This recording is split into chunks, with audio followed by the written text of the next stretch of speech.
നമ്മുടെ പുല്ലാങ്കുന്നിലെ പോളത്തിന് ആത്മഹത്യ ചെയ്തു.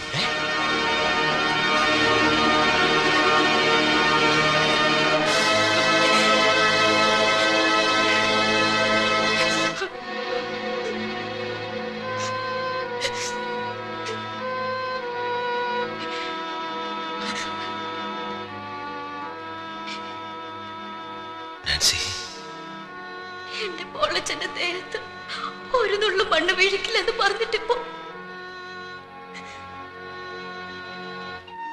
എന്റെ കുഞ്ഞിന്റെ വെട്ടിക്കേറിയ ശരീരം കാണാൻ എനിക്ക് വയ്യ കുഞ്ഞുഞ്ഞെ. ഡോക്ടർ, ഞാൻ എന്ത് വേണമെങ്കിലും ചെയ്യാം, പ്ലീസ്. വരൂ ഡോക്ടർ.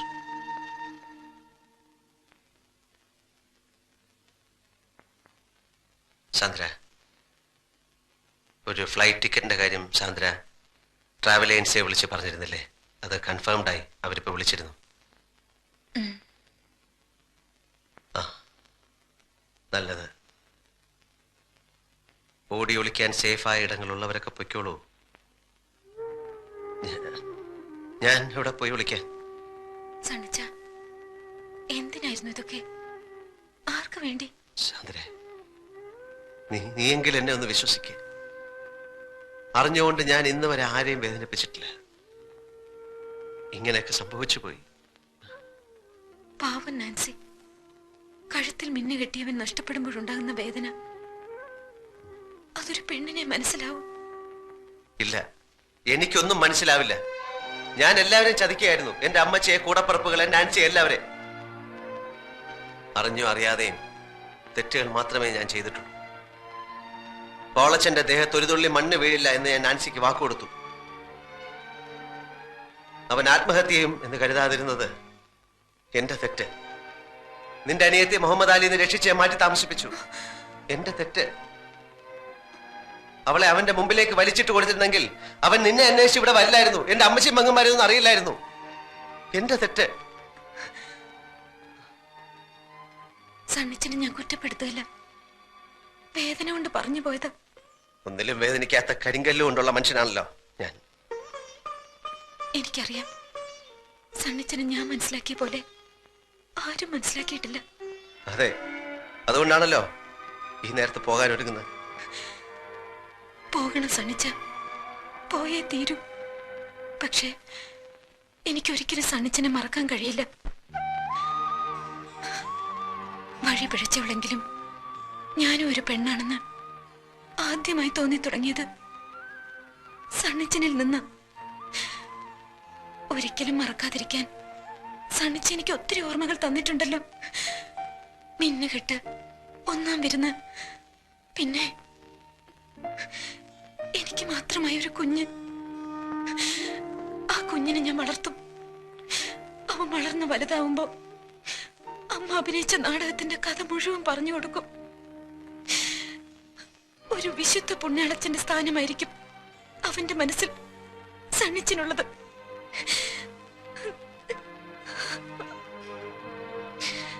അമ്മച്ചിയോടും മോളിക്കുട്ടി സിസ്റ്ററോടും ഒക്കെ യാത്ര പറയാൻ നിൽക്കുന്നില്ല. പോയി എന്ന് പറഞ്ഞാ മതി.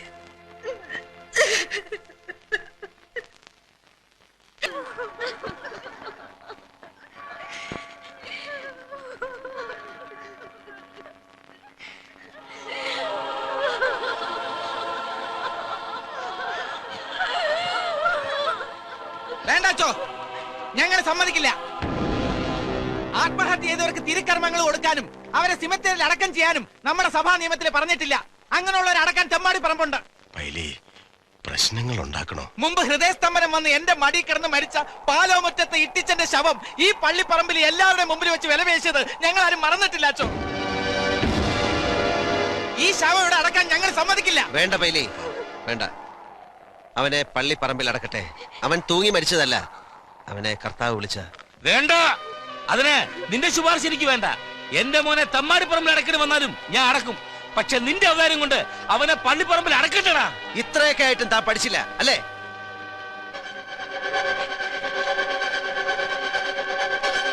പറയടാ, എന്തിനാ പോളച്ച ആത്മഹത്യ ചെയ്ത്? നീ കാരണം എന്റെ അനിയൻ കെട്ടി തൂങ്ങി ചത്തത്. അവന്റെ ഭാര്യയെ നീ വെച്ചോണ്ടിരിക്കുന്ന കാര്യം പറഞ്ഞ് മനസ്സുകൊണ്ടാ അവൻ ചത്തത്. നിന്നെ ഞങ്ങൾ വെറുതെ വിടുക.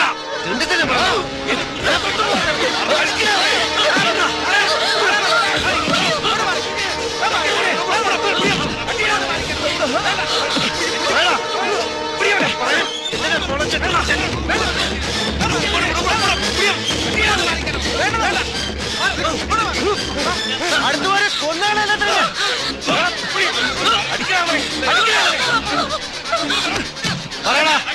പറയാൻ ഈ ഇടവകക്കാര് മുഴുവൻ കേക്കപ്പറ. എന്തിനാ പോളച്ചൻ ചത്ത്? എന്തിനാ പോളച്ചൻ ചത്ത്? നിന്നെ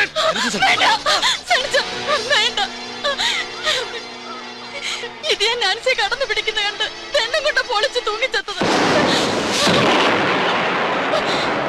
പൊളിച്ചിന് അവസാനം എഴുതി കത്ത് ഞാനാ കീറിക്കളഞ്ഞത്.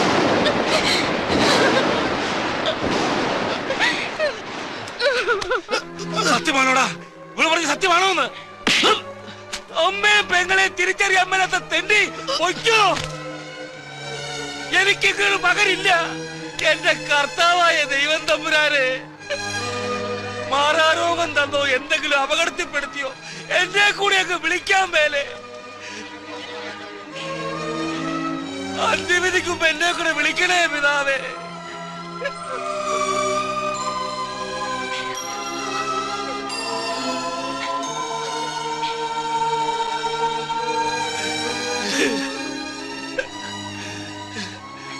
അച്ചായനെ തോപ്പിച്ച് കളഞ്ഞല്ലോടാ പോലെ. അച്ചോ,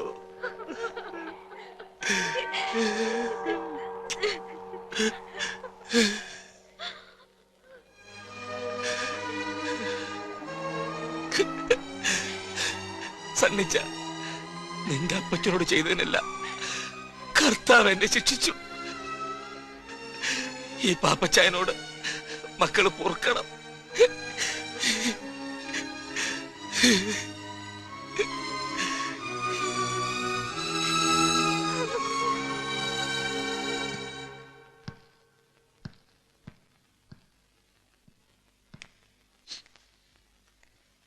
നിക്ക്. പോവാണോ?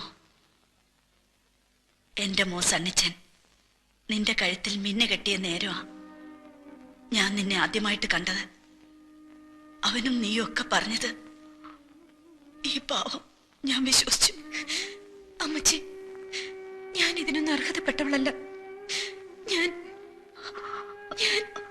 ആരെന്ത് പറഞ്ഞാലും എന്റെ മോന്റെ മിന്ന് നിന്റെ കഴുത്തിൽ വീണത് മുതൽ നീ നല്ലവളാ. അതെനിക്കറിയാം. ഞാൻ മരിക്കണവരെ എന്റെ മോൾ എന്റെ കൂടെ വേണം. ഞാൻ എങ്ങും വിടില്ല അമ്മച്ചി.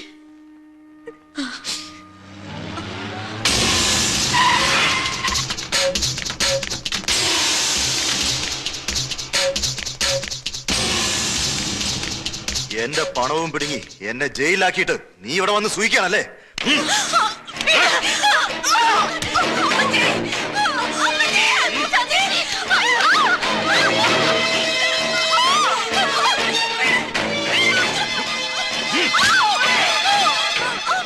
എന്റെ മോളെ ഒന്നും ചെയ്യരുത്. അവള് ഗർഭിണിയാണ്.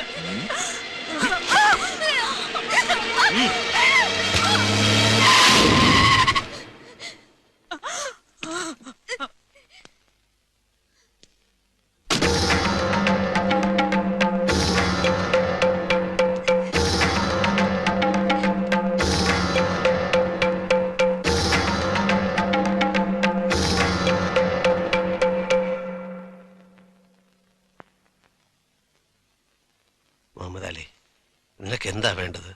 ഒരു വഴക്കിനോ ബഹളത്തിനോ ഒന്നും എനിക്കിപ്പോ വയ്യ. ഞാൻ ആകെ തകർന്നിരിക്കുകയാണ്. നിനക്ക് എന്താ വേണ്ടത് പറ. ഇവളിപ്പോ ഒന്നിനും കൊള്ളില്ല.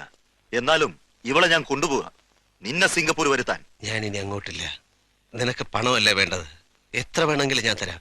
എന്റെ കമ്പനിയുടെ ഷെയറുകളോ ഞാൻ കമ്മിറ്റ് ചെയ്ത കോൺട്രാക്റ്റുകളോ എന്ത് വേണമെങ്കിലും ഞാൻ തരാം. നീ പറയുന്ന പോലെ ചെയ്യാം, പ്ലീസ്. എനിക്ക് നിന്നെ 5 വർഷങ്ങളായി അറിയാവുന്നതല്ലേ? വേണ്ട, ഇപ്പൊ ഒന്നും വേണ്ട. ഇവള് മതി. പ്ലീസ്. അവൾ ഗർഭിണിയാണ്. I know. എന്തിനാടി മടങ്ങിപ്പോകാൻ നേരം ഈ ഒരു എക്സ്ട്രാ ലഗേജ്? എന്റെ കുഞ്ഞ്, ഞാൻ പറഞ്ഞില്ലേ നിനക്ക് എന്ത് വേണമെങ്കിലും തരാം. ഞങ്ങളെ വിട്ടേക്ക് പ്ലീസ്. ഇവൾ ഇങ്ങോട്ട് വന്ന പോലെ തന്നെ എനിക്ക് പറഞ്ഞ കേക്കില്ലേ? വേണ്ട, ഞാൻ പോയിക്കോളാം. ഇല്ല, നിന്നെ ആർക്കും ഞാൻ വിട്ടുകൊടുക്ക.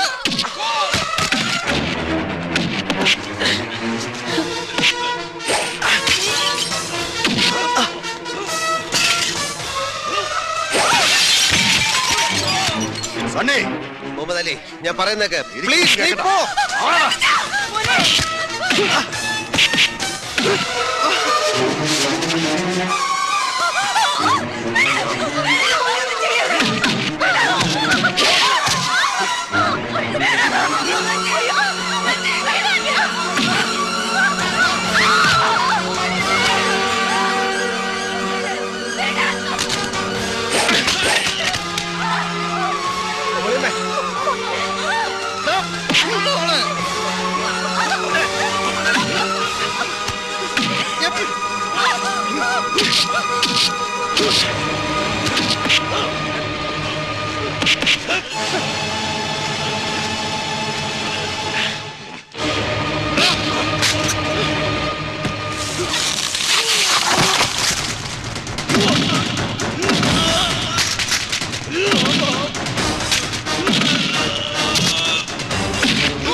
എനിക്ക് സണ്ണിച്ചനെ വേണം.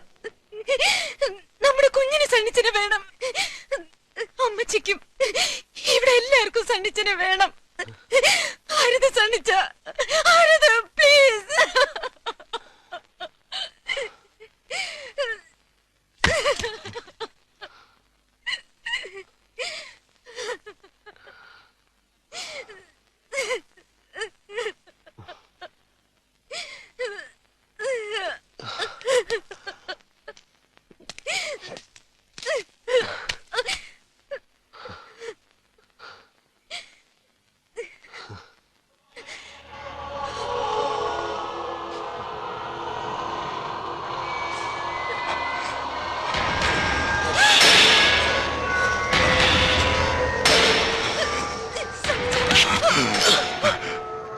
മുഹമ്മദ് അലി, ഞാൻ വെറുതെ പറഞ്ഞതല്ല. നിനക്ക് ആവശ്യമുള്ള പണം ഞാൻ തരാം. നീ പോ. നീ ഞങ്ങളെ വിട്ടേക്ക്. ഇനി നീ ഇവിടെ നിന്നാൽ എനിക്ക് നിന്നെ കൊല്ലേണ്ടി വരും. നീ പോ. എനിക്ക് ജീവിക്കണം. നിനക്കും ജീവിക്കണ്ടേ?